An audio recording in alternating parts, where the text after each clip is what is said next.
சேலத்தில் விஜய் பரப்புரையின் போது நபர் ஒருவர் உயிரிழந்த சம்பவம் பெரும் சோகத்தை ஏற்படுத்தியுள்ளது. குடும்பத்தில் வருமானம் ஈட்டிய ஒரே நபர் உயிரிழந்ததால் அவரது மனைவி, குழந்தைகள் நிர்கதியாக பரிதவிக்கின்றனர்.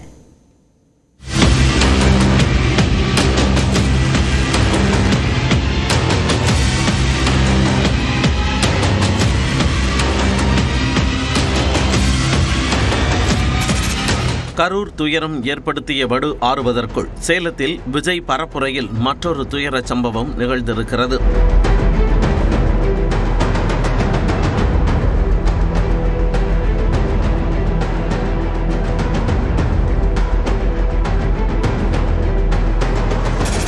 சீலநாயக்கன்பட்டியில் நடந்த நிர்வாகிகள் சந்திப்பு கூட்டத்தில் தவேக தலைவர் விஜய் பரப்புரை மேற்கொண்டபோது கடுமையான வெயில் காரணமாக நபர் ஒருவர் மயங்கி விழுந்தார். முதல் உதவிக்கு பின்னர் ஆம்புலன்ஸில் ஏற்றப்பட்ட நபர் மருத்துவமனைக்கு செல்லும் வழியிலேயே பரிதாபமாக உயிரிழந்தார்.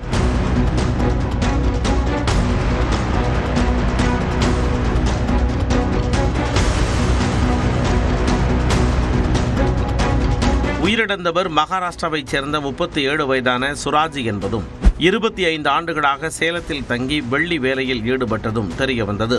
சுராஜி உடலை கண்டு அவரது மனைவி மற்றும் உறவினர்கள் கதறி அழுதனர்.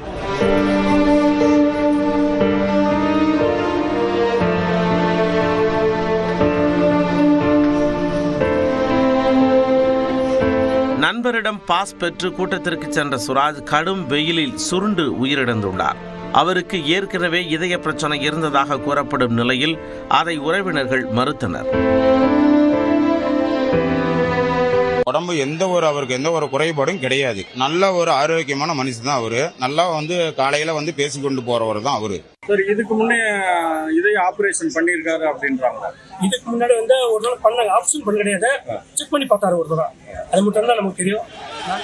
மருத்துவமனையில் தவேகவினர் கூடியிருந்த போதும் அவர்கள் வாகனத்தை இடித்ததாக கூறி செய்தியாளர்களிடம் வாக்குவாதம் செய்தனர். ஆத்திரத்தில் கைகலப்பிலும் தவேகவினர் ஈடுபட்டதால் இரு தரப்பிற்கும் இடையே மோதல் மூண்டது. இதில் ஒருவர் காயமடைந்தார்.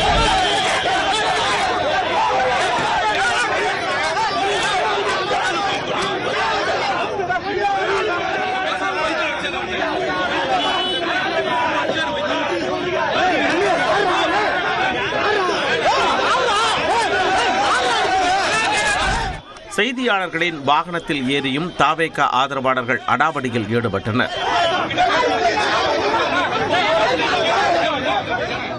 இதனிடையே தவேக பரப்புரை கூட்டத்தில் உயிரிழந்த சுராஜின் மனைவி, குழந்தைகள் இனி என்ன செய்வார்கள் என அக்கம் பக்கத்தினர் வேதனையோடு கூறினர். அவங்க இருக்கிற இடமும் தெரியாது, போற இடமும் தெரியாது. இன்னைக்கு எப்படி அந்த மனசன் போனானோ தெரியலப்பா.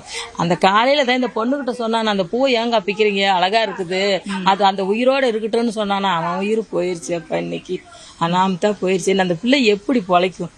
காலைல கூட போறப்ப கூட பேசிட்டு தான் போனாங்க.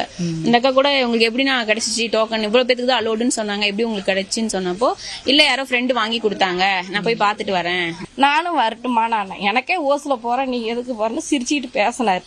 பேசிட்டு போனவர் ஒரு அரை மணி நேரத்துல இந்த மாதிரி சொல்றது எங்களால நல்ல மனுஷன். அந்த விஜய் சார் பார்த்து அவருக்கு ஒரு குடும்பத்துக்கு உதவி பண்ண சொல்லு.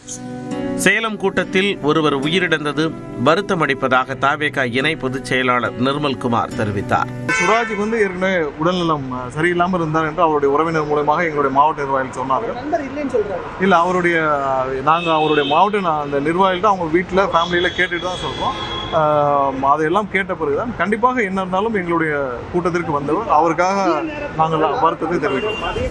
இரவு நேரங்களில் கூட்டத்தை நடத்தினால் மக்கள் வெளியேறுவதில் சிரமம் ஏற்படும் என்பதற்காகவே பகலில் கூட்டத்தை நடத்துவதாக நிர்மல்குமார் தெரிவித்தார். சேலத்தில் விஜய் பரப்புரையின் போது நபர் ஒருவர் உயிரிழந்த சம்பவம் பெரும் சோகத்தை ஏற்படுத்தியுள்ளது.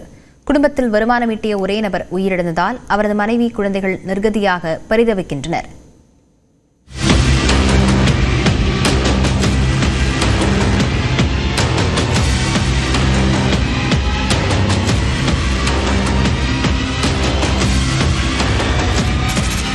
கரூர் துயரம் ஏற்படுத்திய வடு ஆறுவதற்குள் சேலத்தில் விஜய் பரப்புரையில் மற்றொரு துயர சம்பவம் நிகழ்ந்திருக்கிறது.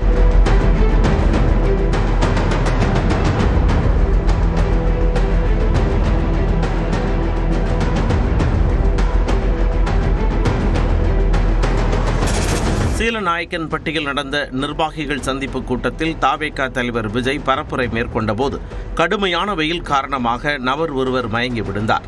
முதல் உதவிக்கு பின்னர் ஆம்புலன்ஸில் ஏற்றப்பட்ட நபர் மருத்துவமனைக்கு செல்லும் வழியிலேயே பரிதாபமாக உயிரிழந்தார்.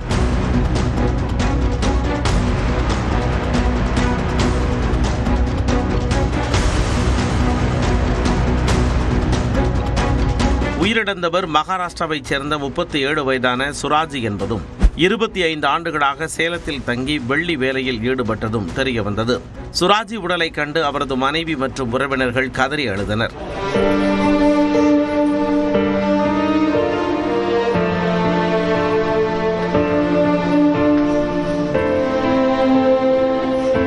நண்பரிடம் பாஸ் பெற்று கூட்டத்திற்கு சென்ற சுராஜ் கடும் வெயிலில் சுருண்டு உயிரிழந்துள்ளார். அவருக்கு ஏற்கனவே இதய பிரச்சனை இருந்ததாக கூறப்படும் நிலையில் அதை உறவினர்கள் மறுத்தனர்.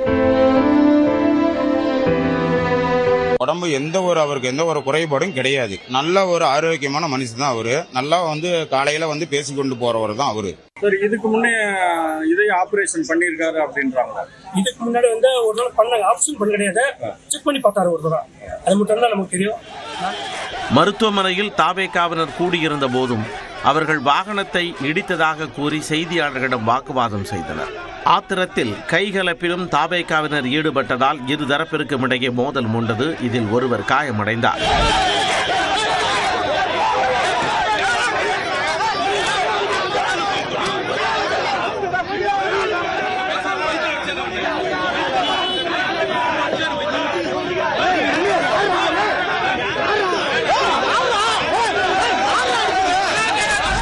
செய்தியாளர்களின் வாகனத்தில் ஏறியும் தாவேகா ஆதரவாளர்கள் அடாவடியில் ஈடுபட்டனர்.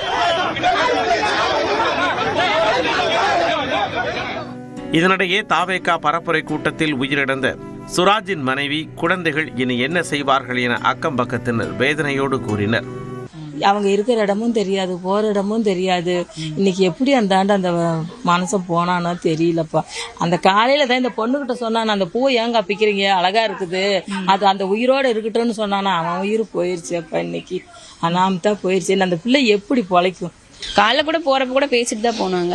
இந்த அக்கா கூட உங்களுக்கு எப்படி நான் கிடைச்சிச்சு டோக்கன், இவ்வளவு பேருக்கு தான் அலோடுன்னு சொன்னாங்க, எப்படி உங்களுக்கு கிடைச்சின்னு சொன்னப்போ இல்ல யாரோ ஃப்ரெண்டு வாங்கி கொடுத்தாங்க, நான் போய் பார்த்துட்டு வரேன்.